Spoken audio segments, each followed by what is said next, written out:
Not long ago, a student named Ibrahim Diallo participated in the Global Classrooms Conference right here in this chamber.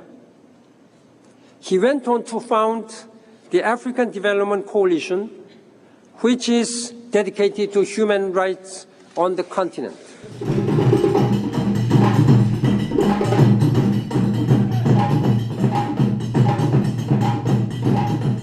The mission of the African Development Coalition is really to bring together a network of individuals that are interested in African affairs, African politics, and African culture.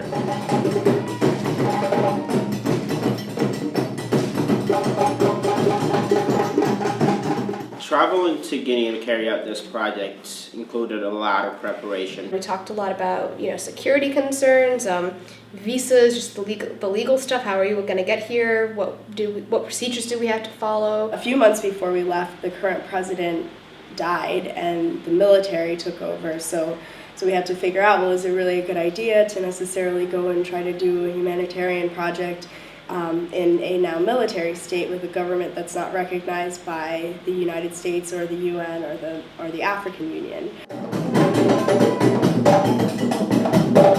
We spent about a week in Conakry, which is the capital of Guinea.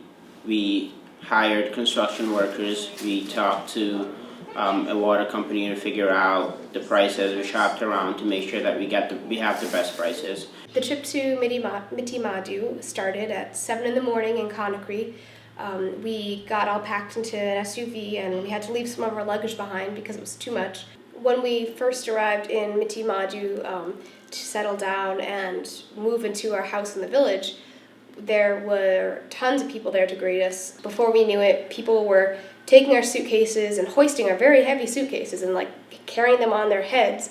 Right after dropping our bags, we ran right into this groundbreaking ceremony where we had community elders, the students themselves, women, children. Everyone was out there and just welcoming us. Sitting in front of everyone in the village and having all the kids crowding the windows and crowding the doors to see us and to hear what was going on. It was probably the very moment when it hit me just how huge the project that we're doing is and how needed an education project was for this village.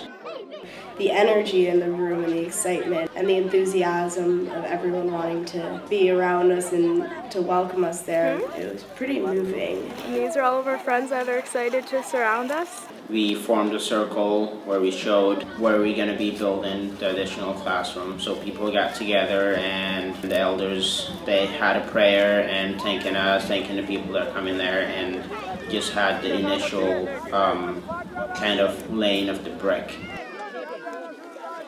The first time I saw the school, it was extremely clear to me that there was a lot of work that had to be done.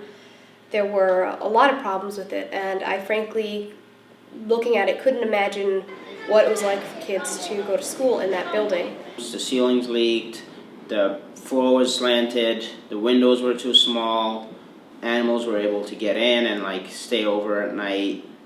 Donc il n'y avait même pas de bureau pour le directeur, pas de magasin, pas de logement.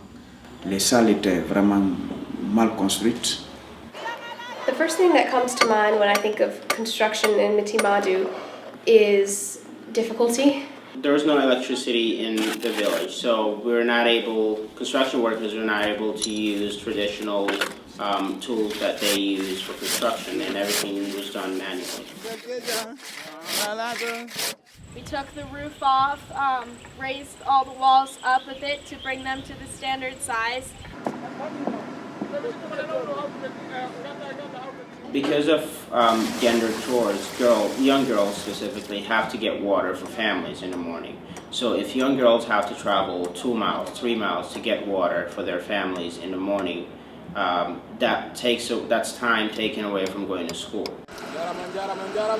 Drilling started right away, so we had 3 or 4 trucks come over and they started working over, I believe, 3 or 4 days they were done. So the village was out, kids were around watching, everyone was excited. We had, water just splashing everywhere. People were excited about that.